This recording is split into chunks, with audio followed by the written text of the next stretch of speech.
उत्तर प्रदेश में अभी देश के सभी डीजीपी आए थे। वो लगभग 1000 करोड़ की बिल्डिंग बनी है और देश का सबसे अच्छा पुलिस हेडक्वार्टर उत्तर प्रदेश में समाजवादी सरकार में बना। इसी तरीके से डायल 100 जो अब डायल 112 है, देश की सबसे अच्छा रिस्पांस सिस्टम है। जिस तरीके से न्यूयॉर्क की पुलिस चलती थी उसी तरीके से उत्तर प्रदेश की पुलिस के लिए इंतज़ाम किया गया था। वो 1000 करोड़ की लगभग बिल्डिंग है, ये 2000 करोड़ से ज़्यादा की इंतज़ाम है। तो समाजवादियों को जनता के लिए सुरक्षा व्यवस्था वो नहीं करना चाहिए था, समाजवादियों को लगता दूसरे काम करने चाहिए थे। भारतीय जनता पार्टी का तो यही कहना होगा कि 1000 करोड़ की पुलिस हेडक्वार्टर न बनाते आप, 2000 करोड़ से ज़्यादा जो पैसा आपने डायल 100 डायल 112 में लगाया वो न लगाते, आप कुछ काम दूसरे करते। जिस सरकार ने इतने बड़े काम दिए हों वो खोखले कैसे हो सकते हैं? खोखले वो लोग हैं जिन्होंने 2 दिन की मीटिंग की, रात भर सोए, खाना वहाँ खाया, सब डीजीपी ने तारीफ की, तो उन्हें वो तारीफ नहीं दिखाई दे रही है। अच्छा, बनारस तो कोई डीजीपी खोखली तारीफ नहीं करेगा। बनारस में आज प्रधानमंत्री हैं और 1 महीने का कार्यक्रम वहाँ रखे जा रहे हैं। बहुत अच्छी बात है। 1 महीना नहीं, 2 महीना, 3 महीना वहीं रहें, अच्छी बात है। वो जगह रहने वाली है, आखिरी समय पर वहीं रहा जाता है बनारस में। इस प्रक्रिया को बढ़ा रहे हैं। मुझे याद है और आप लोग इटावा में थे जिस समय मुख्यमंत्री जी इटावा आए थे और आपके सामने जो उद्घाटन हुए थे, आप जानते हैं कि किस सरकार का वो काम था जो मुख्यमंत्री जी उद्घाटन करके गए हैं। जेल जिसका उद्घाटन हुआ वो अभी भी चालू नहीं हुई। लाइन सफारी, एनिमल सफारी आज तक इटावा की इंतज़ार कर रही है कि जहां पर CZA से परमिशन मिल जाए और लाइन सफारी और एनिमल सफारी चलने लगे। जो विकास कार्य की गति थी उस समय, स्टेडियम बनना, हॉकी के लिए एस्ट्रोटर्फ बना करके उसको तैयार करना, वो अभी भी आधे अधूरे पड़े हुए हैं। इसी जगह पर देश का सबसे अच्छा एक्वाटिक सेंटर है, लेकिन सरकार की 5 साल के रुख से पूरा का पूरा एक्वाटिक सेंटर बर्बाद हो गया है। क्रिकेट स्टेडियम ऐसा है यहाँ पर जहाँ पर IPL हो सकती है, लेकिन स्टेडियम भी बर्बाद हो गया। यहाँ पर एस्ट्रोटर्फ और साथ ही साथ इंटरनेशनल रनिंग ट्रैक है। रनिंग ट्रैक के साथ साथ एथलेटिक्स के जितने भी काम हो सकते हैं, जितने भी खेल हो सकते हैं, वो हैं सब। स्पोर्ट्स फैसिलिटी का infrastructure one of the best है। मुझे याद है नेताजी ने, अटल बिहारी वाजपेयी जी जिस समय प्रधानमंत्री थे, उस समय उस योजना के तहत यहाँ पर स्टेडियम बने, लेकिन आज भी आधे अधूरे पड़े हुए हैं। जो सुविधाएं सरकार को देनी चाहिए थी वो नहीं दी गई। यही यमुना जो गुजरती है इटावा से, आगरा में कितनी गंदी है। इटावा में आप देखेंगे समय जब गर्मी आती है तो हो सकता है मछलियां मरने लगें। ये चंबल के आसपास का इलाका पर्यावरण की दृष्टि से महत्वपूर्ण था। मुझे याद है कि आगरा और इटावा के बीच में सबसे ज़्यादा चिड़ियाँ पाई जाती हैं, अलग अलग तरीके की।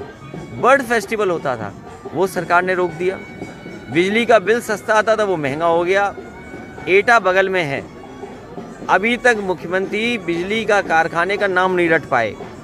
क्योंकि नाम नहीं रट पाए इसलिए एटा के बिजली का कारखाना अभी तक बनकर पूरा तैयार नहीं हुआ। इसलिए इटावा के साथ भेदभाव किया है। यहाँ के विकास में, यहाँ के बड़े बड़े स्पोर्ट्स के इंफ्रास्ट्रक्चर, हेल्थ के इंफ्रास्ट्रक्चर, इसी तरह शिक्षा के क्षेत्र में जो काम चल रहा था वो सब रोक दिया गया है।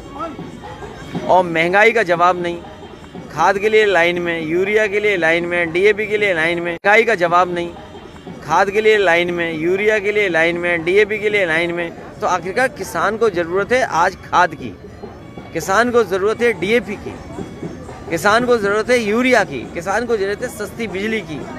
तो ये सवालों के जवाब भारतीय जनता पार्टी पास नहीं है। कम से कम भारतीय जनता पार्टी को हमारे और आपके सामने झूठ बोलने, हम और आप तो कोई भगवान तो है नहीं, कम से कम भगवान को देख करके उन्हें झूठ नहीं बोलना चाहिए। ऐसा कहा जा रहा है कि आपकी जो विजय यात्राएं शुरू हुई उत्तर प्रदेश में, उसको लेकर के कृषि कानून वापस लिए गए और पश्चिम यूपी के किसानों के साथ साथ में प्रदेश भर के किसानों को अपने पक्ष में करने ये कानून पहले वापस ले लेने चाहिए थे बीजेपी को। सरकार को अगर ये पहले कानून वापस ले लेते तो 600 से और 700 के लगभग किसानों की जान नहीं जाती, इतना लंबा आंदोलन नहीं होता। भारतीय जनता पार्टी ने सिखों से, किसानों से घबरा करके और जितने भी किसान उस आंदोलन में थे उनसे घबरा करके, और उत्तर प्रदेश का चुनाव, क्योंकि उत्तर प्रदेश के चुनाव का हारने का मतलब है देश का राष्ट्रपति का जाना, देश के आगे के समय की राजनीतिक परिस्थितियां बदलना, इसलिए उत्तर प्रदेश को चुनाव को लेकर के और पंजाब के चुनाव को लेकर के इन्होंने फैसला लिया है। जिन किसानों को, इनके लिए वोट महत्वपूर्ण है, किसान महत्वपूर्ण नहीं है। अगर किसान महत्वपूर्ण होते तो पहले दिन ही ये कानून वापस हो जाते। 700 के लगभग किसानों की जान नहीं जाती, शहीद नहीं होते। समाजवादियों ने तय किया है सरकार बनने पर उन किसानों के परिवारों की 25 लाख से मदद होगी। बीजेपी बताए क्या मदद करेगी? बीजेपी को कितनी मदद करनी चाहिए? आप तो 25 लाख की मांग कर रहे हैं, लेकिन किसान संगठनों का मानना है करोड़ों रुपए की 2-2, 5-5 करोड़ की मांग कर रहे हैं। सरकार के खजाने में पैसे की कहाँ कमी है? सरकार तो ये दावा करती है कि हम $1 ट्रिलियन की इकोनॉमी बना देंगे। अगर भारत की $1 ट्रिलियन की इकोनॉमी है तो आप जितना चाहें उतना पैसा दे सकते हैं किसान को। आप देना चाहें तो 5 करोड़ भी दे सकते हैं, आप देना चाहें तो 10 करोड़ भी दे सकते हैं। जब आप सपना दिखा रहे हैं कि $5 ट्रिलियन की इकोनॉमी हो जाएगी, तो $5 ट्रिलियन की इकोनॉमी का मतलब ये है कि किसान की हम जितनी चाहें उतनी मदद कर सकते हैं। अच्छा अखिलेश जी, जिस तरह से बनारस कॉरिडोर का आज उद्घाटन प्रधानमंत्री कर रहे हैं, वो डेवलपमेंट की बात कर रहे हैं कि पूर्वांचल से लेकर पश्चिमांचल तक काम किया जा रहा है, और समाजवादी पार्टी के खोखले वादे बता रही है कि चुनाव में वादों को लेकर उतर रहे हैं। किसने कहा खोखले वादे किए? किसने कहा खोखले वादे? प्रधानमंत्री की तरफ से ये कहा गया कि समाजवादी लोग जो जितने भी कार्य हो रहे हैं वो सब खोखले हैं उनके सारे। ये अच्छी बात है कि गरीब को राशन मिले, और राशन के साथ साथ गरीबों को जो भोजन मिले वो न्यूट्रिशन हो जिसके अंदर। क्या ये सरकार बता सकती है जिस तरह का वितरण हो रहा है, जो पर्याप्त न्यूट्रिशन चाहिए, क्या गरीब को मिल पा रहे हैं? मुझे याद है जिस समय सूखा पड़ी थी उस समय गरीबों के लिए जहाँ बड़े पैमाने पर अनाज दिया गया था, वहीं घी का इंतज़ाम, दूध का इंतज़ाम और सरसों के तेल का इंतज़ाम। और आज एक तरफ तो सरसों के किसान को सरसों की कीमत नहीं मिल रही, और दूसरी तरफ सरसों से जब तेल बन जा रहा है तो वो महंगा खरीदना पड़ रहा गरीब को। ये दोहरी मार अगर कोई मार रहा है तो वो भारतीय जनता पार्टी की गलत नीतियाँ।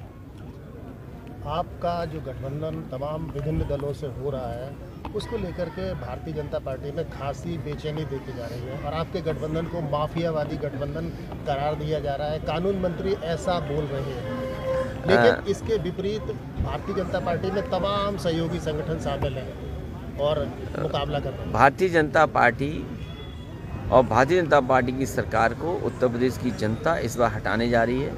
उत्तर प्रदेश में बदलाव होने जा रहा है। उत्तर प्रदेश में भारतीय जनता पार्टी का सफाया होगा, क्योंकि किसान, नौजवान और व्यापारी और हर वर्ग के लोग इस सरकार से दुखी हैं। डिप्टी सीएम कह रहे हैं कि लाल टोपी और जालीदार टोपी के अपराधियों को इस बार जनता माफ नहीं करेगी, इस तरह के स्टेटमेंट आ रहे हैं। भारतीय जनता पार्टी के अपने ही लोगों ने, उनके अपने ही लोगों ने एक को पैदल पैदल कर दिया, और भारतीय जनता पार्टी के उन्हीं के लोगों ने एक को स्टूल पर बैठा दिया। ये भारतीय जनता पार्टी की अंदरूनी लड़ाई है। अंदरूनी लड़ाई की वजह से बहुत सारे लोगों की भाषा बदल रही है। वो जानते हैं कि जनता इस बार भारतीय जनता पार्टी को हटाएगी। बार बार ये कहा जा रहा है मंच से कि अब कोई कार्यक्रम का अगर हम उद्घाटन करने जाते हैं तो अखिलेश जी कह देते हैं कि अब हम इसका पहले ही कर चुके हैं शिलान्यास। आप मुझे ये सवाल जब आपने पूछा है बीजेपी से वजह, कम से कम आपको निष्पक्ष होकर के बताना चाहिए। आप बताइए, इटावा की जेल का उद्घाटन हुआ, किसकी सरकार का बनाया हुआ है? लाइन सफारी में थोड़ी बहुत पटिया लगाई, बताइए किसकी सरकार की बनी हुई है? तो इटावा ही में 2 योजना है। आप इटावा के पत्रकार हैं, इटावा के पत्रकारों बताओ अभी तक उन्होंने अपना दिया हुआ किस काम का उद्घाटन किया? अगर एक काम बता दीजिए हमें आप लोग, और फिर हम दूसरे प्रदेश की बता दें। ये जो एक्सप्रेस वे बन रहे थे ये समाजवादी सरकार के बने हुए हैं, और कम से कम भारतीय जनता पार्टी को हमारे और आपके सामने झूठ बोल लें।